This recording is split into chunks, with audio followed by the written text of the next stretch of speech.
السلام علیکم سامعین، 18 شوال المکرم اور 9 مئی ہیں۔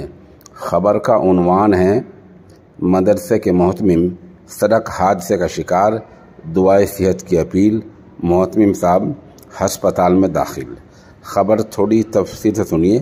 خبر کے لیے مساوی سے مولانا بلال مظاہری ہمارے رابطے میں ہیں۔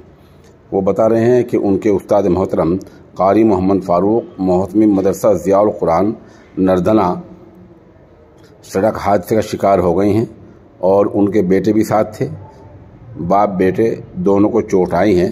حضرت محتمم صاحب کے ہاتھ کا آپریشن ہوا ہے۔ بتا رہے ہیں یہ 24 گھنٹے پہلے کا حادثہ ہے اور اب روبہ صحت ہیں، آپریشن کامیاب رہا ہے۔ ان کی عیادت کرنے والوں میں مفتی محمد انیس باغوالی سے، مفتی محمد راغب سوجلو، مولانا عبدالتواب،